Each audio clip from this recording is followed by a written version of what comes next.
Hey everybody. Put the TV down some. Hey, hey, hey.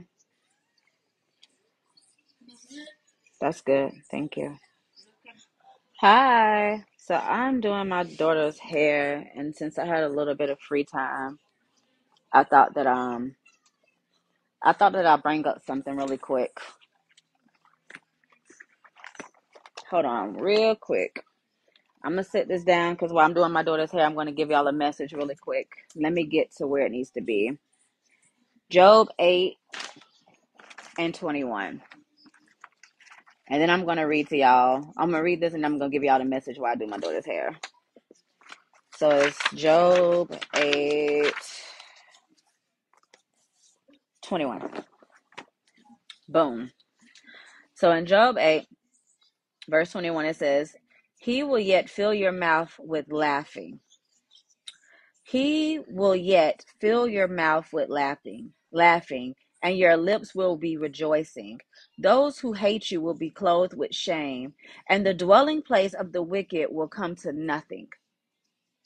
So just sit with that for a second, because we know that the devil thought he had one up on Job. He thought that, God allowing him to attack Job was like, oh, he was going to win something. But that wasn't the case. That wasn't the case at all. God had already knew. Hey, honey. Hey, Morgan. God had already knew what was about to happen. See, while the devil thinks that he has one up on you, right? Hold on.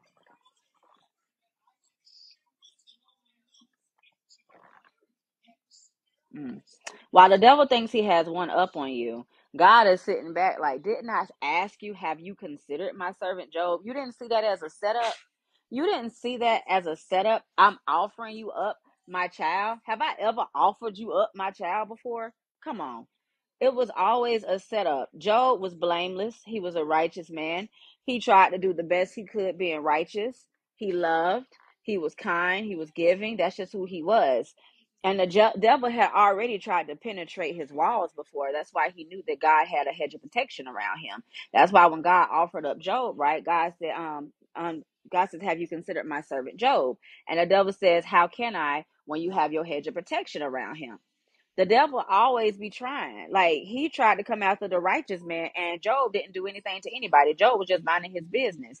But all while Job was minding his business, the devil was trying to infiltrate his walls.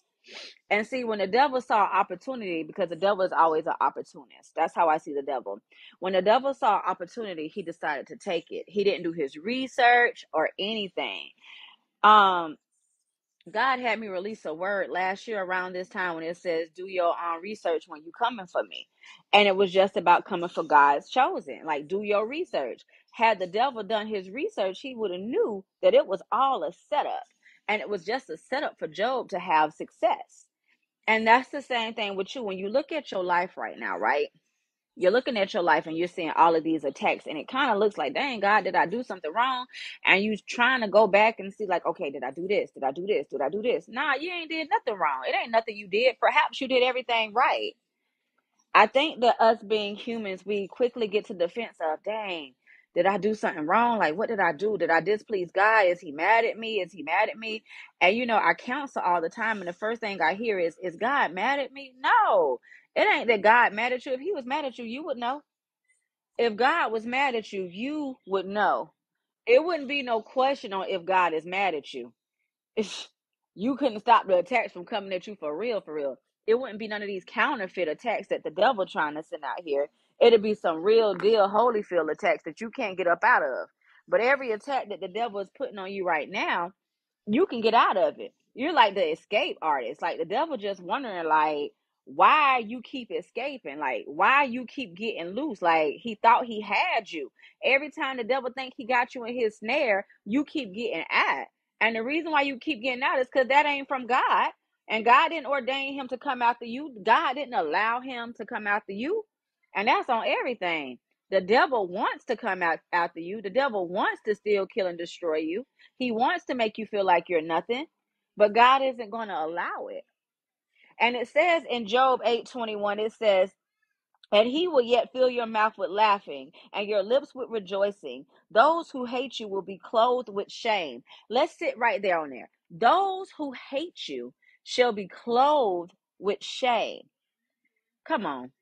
I can preach on that one alone. Alone. Do you know how many people want to see you fall?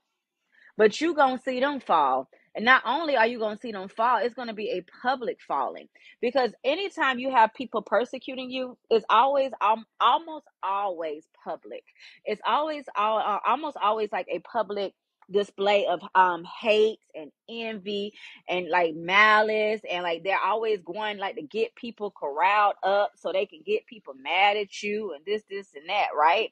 They don't never know how to fight you by themselves. Like, every time I think of the devil for real, I just think of just a toddler, just can't have his way, just entitled and just wham, wham, wham. Why they got this and why they got that, instead of focusing on the task at hand all the time. And it's always a public humiliation, a public persecution. It's always something so everyone can see, because the devil wants to be right in his own eyes. A fool is wise in his own eyes. So of course the devil is going to be like, I'm right, they're wrong. Y'all look over there. Y'all look over there. But one thing I don't get about the devil is he always has to have an audience.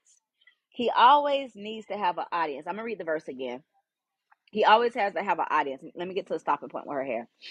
Yeah, he always has to have an audience. He never fights fair. I've never seen the devil fight fair with anybody.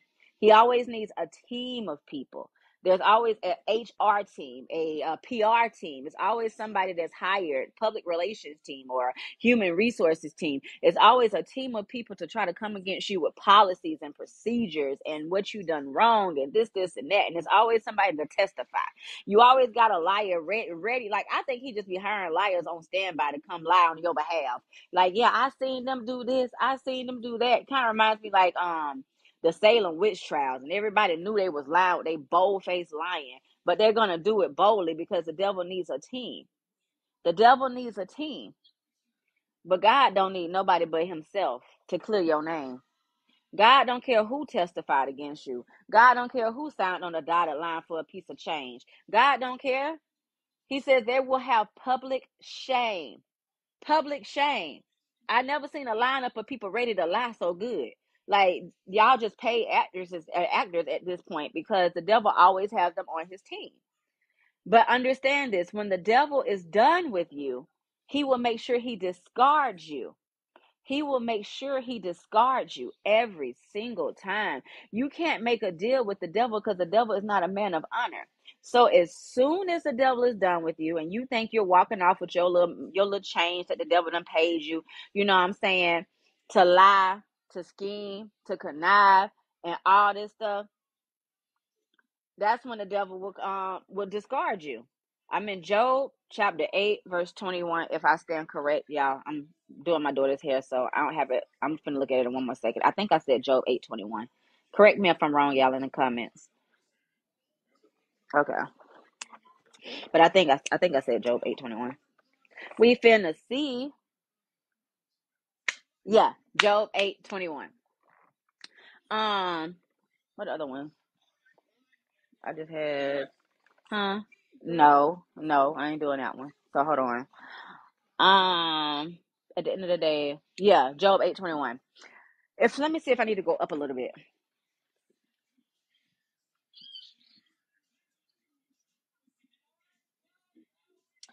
Behold, this is the joy of his way, and out of the earth will others grow. Behold, God will not cast away the blameless, nor will he uphold the evildoers. So I think I needed to go up one more. So Job 8:20, it says, Behold, God will not cast away the blameless, nor will he uphold the evildoers. He will yet fill your joy and fill your mouth with laughing, and your lips will be rejoicing. Those who hate you will be clothed with shame, and the dwelling place of the wicked will not come.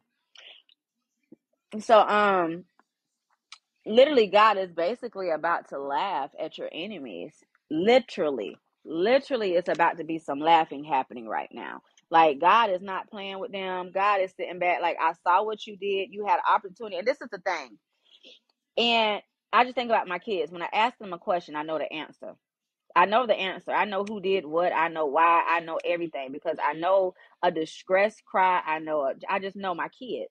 So I know my kids ain't just finna sit up here and just do all these lying, right? So when you came to God and you was just like so distressed and you was like, God, I just don't even know what to do. Like, I don't know what to do. This job keep playing with me, this, and that. And God was like, all right, I got it. All right, I got it. Don't worry about it. I got it. Because they want to play with somebody, but they can play with me.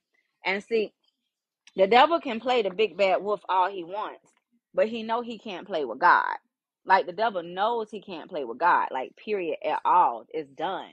So he keep coming at you. He keep coming at you, and you just keep praying. You keep like saying, "Okay, God, you say resist the devil, and he will flee." But God, he ain't fleeing. God, he keep coming. God, he keeps sending more people and more people and more people. And you sitting back like, "Okay, God, what should I do?" And God is sitting back, and he says, "Nothing, nothing. Don't do nothing." Mm-mm. Don't do nothing at all. Don't say one thing. Don't nothing. You go to that job. You go in that household. You go wherever the attack is happening. God says, go in there. Go on in there. And don't say nothing. Because I got it. I got it. And I'm taking it from here on out. I needed the devil to do what he did to you. I needed them all to come out. I needed every hater to come out. I needed every liar to come out. He says, because I have a point to prove. And I'm about to eliminate them all in one shot. All in one shot. You know that all Job's friends betrayed him. Literally, all Job's friends betrayed him. His wife betrayed him. All of them. And it comes over to Job 42. And I want to come over to Job 42, and it says, "Now the Lord blessed the latter days of Job more than his beginning, for he had 14,000 sheep and 6,000 camels, 1,000 yoke of oxen, and 1,000 female donkeys. He also had 7 sons and 3 daughters." So in his latter days, he had way more than he had in his former days. So all of it had to happen. Anytime I'm thinking like, mm, anytime I'm thinking like, God, this is just beyond me. Like I just don't understand. Like how can somebody do this and that? But I always think with my heart because I have a huge heart, and so like when stuff happen, I take personal offense to things, and it takes me a minute to understand that it's a spiritual attack. It's not indicative of who I am. It's not reflective of who I am. But I would take it, and I would take it personally. Like, dang, I wouldn't have did you like that. Like I wouldn't have did you like that. I wouldn't have hurt you like that. I wouldn't have, I wouldn't have took nothing from you like that. I wouldn't have lied on you like that. Like, dang. Like, and I always have to sit back and be like, okay, Lynn. This isn't personal. This is all spiritual, and it all had to happen. Like, all of this has to happen. The betrayal has to happen. All of these things has to happen in order for us to get to the next thing. Like, it all has to happen. And if it doesn't happen, how can I get my blessing? If it doesn't happen, how can God start removing these people from out of my life that mean me no good? If it doesn't happen. But sometimes I be sitting here and I be like, dang, man, dang, you really did me like that. Dang, I really, I was really rocking with you. Dang. And I really be sitting here like, it's some real deal evil people in this world. But it's not people. And I always have to say, like, it ain't people. It ain't people. It's empty vessels being used as a tool, being literally used as a tool. And when you start being so spiritually inclined with God, like you'll start recognizing like it ain't really you. It ain't really you. Like you being used, you a tool, but it ain't really you. And when you come back to your senses, you gonna look like, dang, I really did such and such like that. Like, dang. And when God starts spinning the block on them and everything they touch starts failing, then they sit back like, dang, I did such and such like this. This how they was feeling. Like, dang, I really did them dirty. And that's when apologies start coming. But it all ties into the message God gave me this morning when he was like, apology without change behavior is manipulation. And it is. Apology without change behavior is literally manipulation. You can't tell me nothing else. Like, if you tell me you sorry, but you keep hitting me. If you hit me one time, you say, oh, I'm sorry, I didn't mean to hit you. All right, you got that. You hit me 2 times, you be like, oh, I'm sorry, I didn't mean to hit you. All right, I'm gonna get a little ghetto in my head in a minute, like I'm contemplating my actions. But if you hit me a third time and be like, oh, I'm sorry, now we got to square up, because at this point, like, you're doing it on purpose. At this point, you're literally doing it on purpose. And that's what I think an apology without change behavior is. You're doing it on purpose. It's not, I'm sorry. It's not none of that. It's literally, you're making a conscious decision to hurt somebody over and over and over again, especially if that person has already told you that this is hurting me. Your behavior is hurting me. Your behavior is hurting me, is breaking me, and you're choosing this behavior over and over and over again.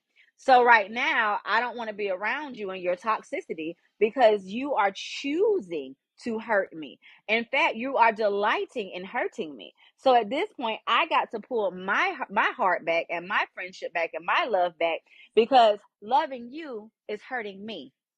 Loving you is hurting me. And I'm the common denominator in it. So let me take myself out. Let me take myself out. Because when you know better, you do better. And I understand that you don't want to change. So let me remove myself from the situation. Yeah. 2 plus 2 ain't adding up. It's looking like 10s over here instead of 4s. So yeah, I got to go. Yeah. But God is just saying, for all of the shame that you've been going through, for all of the pain that you've been going through, He's about to give you double. And all of the ashes that look like they were burnt up in the fire, He's piecing you back together again. Because if you're a real artist, you can make a beautiful drawing from ashes. And God is saying that He's about to give you beauty for those ashes. He collected every last one of those ashes. He didn't let one of them go to waste. He saw the fire they were trying to fume. He saw how they was persecuting you. He saw it all. And He was like, I'm not standing idly by. I just need to call them all out. And in order to call them all out, I have to know who they are. And I need them to reveal themselves. And now that they all revealed themselves, I can now go in and do the legwork. I can now go get the gutting. I can do the pruning process. I can go do everything that I need to do to get them. So don't get mad at the people that's betraying you. Start rejoicing. And I had to learn that the hard way, because I had went through some great betrayals. Like, I made a video when I said I know great betrayals, because being a minister, people come to you differently. But when they come to you broken, right? But when they get on their feet, they don't need you no more. And you'll really see the real them when they start, trying to talk about you and trying to lie on you and all this stuff. And you was like, dang, man. Dang, I was just on my hands and knees praying with you. Like, dang, man, I just loved you. Like, dang. And you see it all. And it's like, dang, I would have never did that. I would have never did that to you. Never. I just always sit back and I'm like, your heart was always cold, my boy. Like, your heart was always cold. And it's like, when you get on your feet, you really showed your behind. Like, you ain't really want help. And I see why you was down in your season. I see why God had you down in that wilderness. Like, dang, if you was a snake, it would have bit me. But you got to do everything from your heart, because ain't nothing going to be void. God saw that. God saw how you literally was like giving everything, and they were just there to be takers, because givers always attract takers. If you're not straight, like if you're not with God, like, they're always gonna come try to take something from you. But don't worry about it, because you gave freely. Like, you literally gave freely. Like, you ain't, you know what I'm saying, you ain't hold that. You was like, all right, God, all right, it is what it is. I ain't worried about it. But God saw it all. Ain't nothing gonna be wasted. Just like Job friends. They was like, you need to curse God. His wife was like, you need to curse God. And then they was like talking about him like he was crazy. Like, they was talking about Job like he was crazy for standing on his beliefs. And a lot of people will think you crazy for standing on your beliefs, because God said it and it is so. And although they can't see it, they're sitting here talking about you like you're crazy, because you believe that God said what He said. And even though it's like 2-3 years down the road and you still haven't seen the substance of it yet, you still believe. And God still be like with you. Like, God really, really, really be with you. And see, a lot of people don't like the fact that God really be with you like that. They're hoping that God turn His back on you. But God will never. God could never. So that's what they're mad about. Like, they're mad that God won't turn his back on you. God has never turned his back on you, and he won't ever turn his back on you. Let me put it like that. Yeah. Let me see. So I might just do that many. Yeah. But that's where we have the problem. Sorry, y'all. I'm getting it together over here. All right. Boom. Boom. Okay.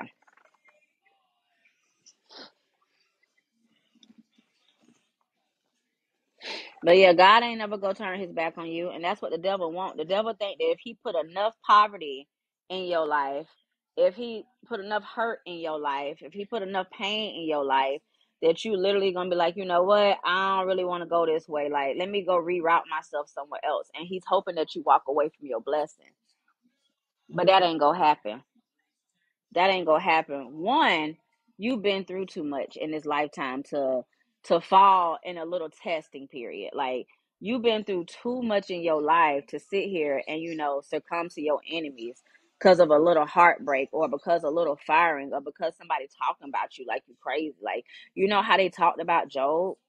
You know how they laughed about at Job? Like, and we still know Job's name, and all we know is his friends. Like, he had friends. Like, we really don't even know their name for real. We knew that he had a wife, but I don't even remember her name. I remember Job's name though. I know that he said, "Oh, I know my Redeemer lives." I know that much. I don't remember anybody that's really ever talked about me. You don't have no, like, you know how many people talk about me, and so many people like, "Oh, Pastor Ladarius such and such said this." I don't care. But you will remember my name, and we won't remember about such and such. We won't remember about them. They want to be rememberable because you are, and they want the limelight because you have it. That doesn't mean they're going to get it. That doesn't mean they're going to get it. We won't remember the people that betrayed us. It will be but a memory. But a memory.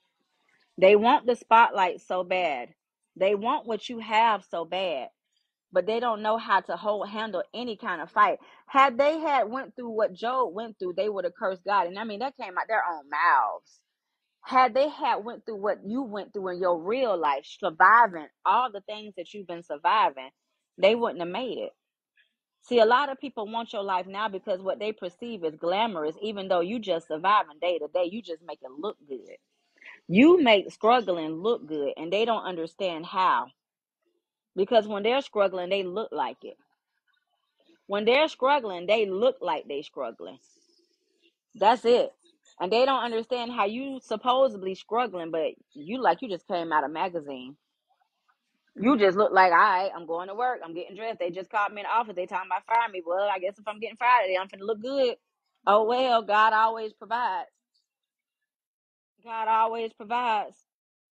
You don't let the world beat you up. Like, because you've been fighting like your whole life. Like, you've been fighting your whole life. So if it's gonna be a fight, all right. What's next? What's the next chapter? What's next, God? Back to the drawing board. All right. All right. What's next? Like, it is what it is, and it ain't what it ain't. I'm not finna sit up here and cry over spilled milk. That means God was protecting me from something here. And honestly, the persecution from this job, it's time for me to go anyway. The persecution from this relationship, it's time for me to go anyway. You ain't really like me anyway. Like, what my I need that comb. Yeah, you ain't like me anyway, so it's time for me to go anyway. It's time for me to make my exit stage left anyway. And a lot of people might say you heartless because you don't grieve the way they want you to grieve. You don't sit back and worry about the things they want you to worry about. Stand up, let me see. Yeah, you don't worry about the things that they want you to worry about. Come here. Oh man. Where is it? Okay, let me see. Thank you, thank you. I need you to stand like turn around this way towards me. Yeah, let me see. Thank you, thank you. Yeah. Yeah, you don't even worry about it. Like, you really be minding your own business every single day. Every single day. I'm gonna have to cut it too. Y'all, this her love. She want her birthday in how many days? 10. 10 days. So, yeah, she's trying to get cute, y'all. This is my nature. Huh? Get out, Jamali. Stop it, me. All right, stand up. Let me see. Jamali got get out. Mm-hmm. Girl, stop being mean. Okay. All right, I'll do something with it in a minute. Mm-hmm. Okay. Anyway, you can say hey, but I'm finna read because I've not been doing the work like I need to be doing. Mm-hmm. Get out. Get out. Okay, girl, we're getting off your pill again. What is that? Okay, thank you, thank you. Okay, so let me read, y'all. Boom, I'm done for right now. Huh? Okay. Um, I really wanted to go back to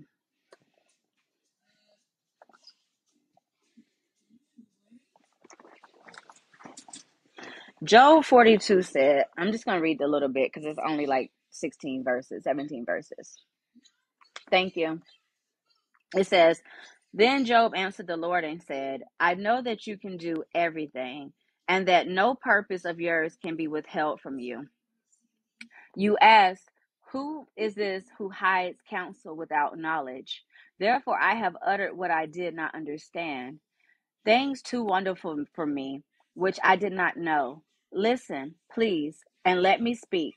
You said, I will question you, and you will answer me. I have heard of you by the hearing of the ear, but now my eyes see you. Cut it down. Now my eyes see you. Therefore I arbor myself, and I repent in dust and ashes. And so it was, after the Lord had spoken these words to Job, that the Lord said to Eliphaz the Temite, my wrath is aroused against you and your two friends, for you have not spoken of me what is right, as my servant Job has. Now therefore take yourselves 7 bulls and 7 rams, go to my servant Job, and offer up for yourselves a burnt offering, and my servant Job shall pray for you. For I will accept from him, lest I deal with you according to your folly, because you have not spoken of me what is right, as my servant Job has. So Ephaz the Temite, and Bildad the Shemite, and Zophar the Naamite went and did as the Lord commanded for them. For the Lord had accepted Job. And the Lord restored Job's losses. And when he prayed for his friends, indeed the Lord gave Job twice as much as he had before. Then all of his brothers and all of his sisters and those who had been acquaintances before came to him, ate food with him in his house, and they consoled him and comforted him for all that the adversary that the Lord had brought upon him. Each one gave him a piece of silver and a ring of gold. Now the Lord blessed the latter days of Job more than his beginning, for he had 14,000 sheep, 6,000 camels, 1,000 yoke of oxen, 1,000 donkeys and females. He also had 7 sons and 3 daughters. Job had to pray for his friends. God was not fin to accept anything from his friends. No prayer, no apology, no nothing. God was like, I'm not finna even listen to y'all. Y'all need to go over there to Job, make amends with him, have him pray for y'all, and then I will hear from you. Or I will deal with you in your folly, your foolishness. God was like, y'all betrayed the very person that I sent for y'all to actually be helping deliver. I sent the devil at him, and y'all was supposed to, pull up and support your friend. Yet y'all didn't. Y'all talked about him. Y'all laughed at him. Y'all shunned him.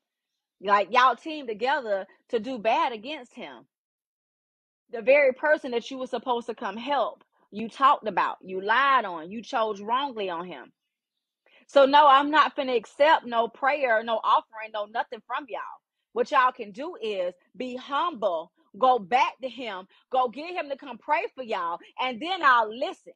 Because if y'all keep standing here in my face, knowing that y'all have been upfront liars, knowing that y'all been sitting up here conniving and scheming against him, thinking that I'm finna come over here and bless y'all and y'all foolishness, y'all got me mistaken. That is my good and faithful servant. That is my child. I offer him up to the devil. What's happening to him isn't because of what he did, because he is an uprighteous man. He chose to do everything right. He was blameless in my eyes. But you chose to come after my child. Y'all chose the wrong side. So no, I'm not finna accept no offering, no prayer, no nothing from y'all. If y'all sitting here in my face a little bit longer, I'm really about to turn y'all over to y'all folly. So go back over there to Job, make amends for what you did wrong, and you better hope that he is the person that's going to come and forgive y'all for what y'all been doing to him. But Job was that kind of person. And I believe I'm talking to some people that's just like him. No matter what people did to you, if they really come to you and they be like, yo, I want to apologize wholeheartedly for what I did to you, you'll be like, all right, God, well, let me go ahead and pray for them. I recently had to do something like that myself. I'm like, all right, you hurt me, but it is what it is. I'm stronger than that. God still bless me anyway. It's water under the bridge. I'll pray for you. I'll lay hands on you. I'll deliver you. I'll do all of these things because I know that God still is with me. No matter who betrays me, if God is for me, no one can be against me. Nothing and no one can be against me. You meant it for evil, but God meant it for good. God meant it for good. He needed you to get out the way because I did not know that you were hindering me from my next blessing. But now that you got out of my way, the blessings are coming. Sometimes God has to go remove the blessing blockers out of the way. And you didn't see the blessing blockers because you called them bae. I'm sorry. You called them friend. I'm sorry. You called them family. I'm sorry. You put all these titles on these people that actually had the blessing blocking title. But you didn't see it. You didn't see it because it was so close to home that you was even sleeping with the enemy. Yeah, I said it. You didn't see it. So God had to cause this great famine to come on the land. He had to cause this great breakout of poverty to come on the land so you can see who was really for you and who was really against you. And the ones that are for you are going to be for life. And the ones that are against you are going to have to come back and apologize. And you're going to actually be able to deliver those people because they thought that they were on the winning team. Whole time they was on the loser team and they got to come back. They're going to have to spin the block and come back to you. They're going to have to spin the block and come back to you. You didn't know whole time that they were blessing blockers, but God said, I did. So I had to remove them. I had to reveal them first so you can see with your own eyes. Because if you didn't see it with your own eyes, you'll keep being a victim. And you didn't know. So you're not to blame for what you don't know. But now that you know better, you can do better. Whole time they was enemies in disguise. And they looked good. They played the part. They acted the part. They was really in the acting part. They could really be in Hollywood for real, for real. I had people that would play up under me. Whole time they did not like me. I was in relationships with people that I thought loved me, but whole time they did not like me. I was at jobs that I thought I had friends. Whole time they did not like me. I would not have known if God did not reveal it. Because people can be the perfect actors.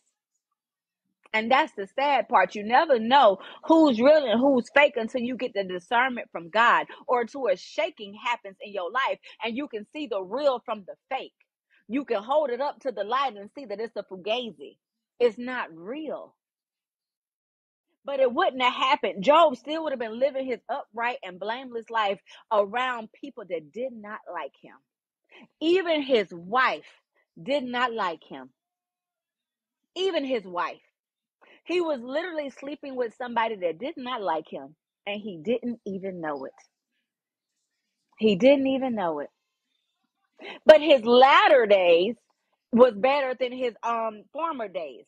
And it's funny because after his wife left him, his life didn't end. His life was just beginning. After his wife left him, his life just began. He had more sons and daughters after her. He lived his best life after her. His life wasn't over after the divorce. His life wasn't over after the failed first marriage. His life wasn't over. He got up again. He got up again. And his daughters were some of the most beautiful women in the land. Not from her, but from his true wife. But not from her because she wasn't meaning nobody no good anyway. She had to be removed. She had to be removed. Because see, when we pick with our own eyes, we pick wrongly. But when God picks for us, he picks right every single time, and he ain't gonna miss. And he ain't gonna miss. So Job, before God came in and shook up his life, thought his life was really good. Whole time he was in the bed with snakes. And God was like, let me remove them. Because his daughter, it said, verse 15, Job 42:15, in all the land were found no women so beautiful as the daughters of Job, and their fathers gave them an inheritance among their brothers. There was no women in the land. No women in the land as beautiful as Job's daughters. Not from Miss Runaway Bride, but from the new one. If people want to leave, stand at that door, turn that knob, and open that door wide and tell them, have a good day. Have a good day. They're going to say you hardly say, no, I'm ready for my next. If you want to go, by all means, ain't nothing and no one stopping you. This ain't your home, so you can't stay here. Let me open the door and let you exit out this door. Do not let the door hit you on the way out, because when I close that door, I'm slamming it and I'm locking it so you can't come in. You can't come back. You made your decision. Stand on it. Stand on it. So when you see me in my new beginning, don't you dare try to turn that knob, because I changed the locks. And you can never come back in here again, because I was too much, right? Or I wasn't enough, right? So I'm opening the door and I'm opening it wide. No, I'm not finna cry Bloody Mary on the ground and beg for you to please stay, because I know my worth. I know my worth. So, baby, if you want to go, go. If you feel like you want to text me, say, can we talk later? No, we don't need to talk. We can talk now. Here's the door. Let me open it for you. We don't got to have 10-hour conversations. If you need to leave, please leave. Because you're holding up the waiting line for what God has for me. My door is open wide, and if ever you want to exit out of it, baby, here's the sign. It's emergency exits on the left and on the right, whichever way you want to go. If you need to go out the window, let me open the window. Because you're not stopping my blessings. You're not stopping my blessings. And I need you to go ahead and go. And if you go betray me, hurry up so I can go ahead and get the next. Whatever you got to do, go ahead and do it. Because you're not stopping what God is doing. You're only helping it. His friends couldn't stop him. His wife couldn't stop him. The devil couldn't stop him. All he got was more. All he got was more. Even the devil couldn't stop him. The devil, the wife, the friends, the dog, no one could stop what God has set in motion. And if I'm going to leave y'all with anything tonight, is know your worth. Know your worth. If they want to go, Job's wife wanted to go. Let her go. She belonged to the streets. It's summertime. It's summertime. She belonged to the streets. Let her go on out there. Let her go on about her business. If they want to go, let them go. If they want to go, let them go. Don't stand in nobody's way. And don't let somebody tell you more than one time that they don't want you. Don't get up your biggest resume and saying, well, I can cook, I can clean, I can this, I can that. Hush. They said what they said and they meant what they said and they didn't stutter. Now you got to make your decisions too. Yeah, all right. You're more than worthy. Job was more than worthy. Job knew he wasn't finna stand in front of her and be like, no, baby, wait, but please. He's like, all right. I got boils on me. Yeah, look like I'm in poverty right now. Yeah, look like I'm inflicted. Yeah, I might not look desirable to you. Okay, you want to go to the next? Go to the next. That's fine. Go do you.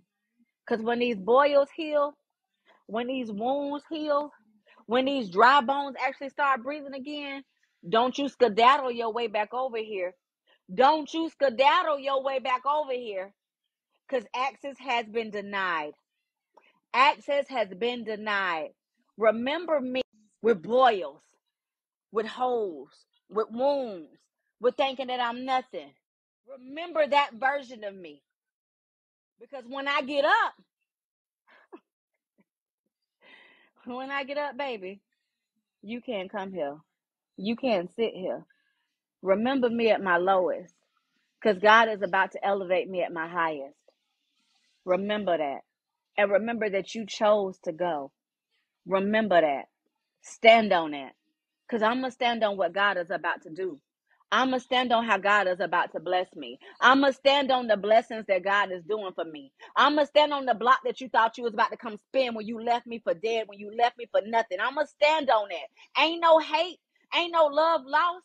But you'll never hurt me like that again. You'll never hurt me like that again. Ever.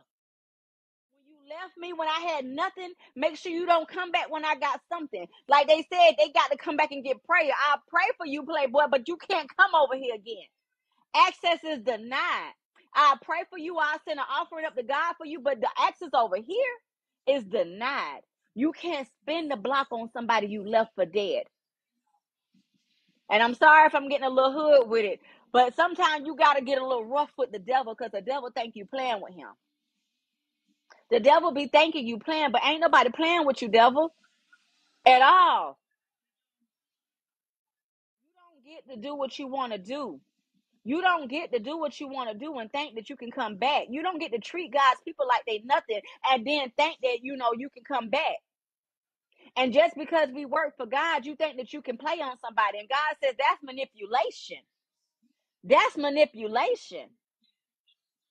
And we're not playing them games because it wasn't manipulation when you want to dip. It wasn't that then, so don't come over here with that now. Remember me at my lowest when you left me. Because when you come back, I'm not going to be on that ground where you left me, and I'm going to be rising. I'm not going to stay on that ground where you found me, baby. I elevate every day. Every day I change. So remember me at that lowest that you saw me. Because you'll never see that version of me again. You'll never get to see that version of me again. Understand that. I stand on that. You saw me down, but you're about to see me rise. Yeah, all right. And the same for Job. And the same for Job. They saw him when he was down. They talked about him when he was down. They laughed at him when he was down. I'm talking about they abandoned him when he was down. But when he got up, you don't even hear about them no more.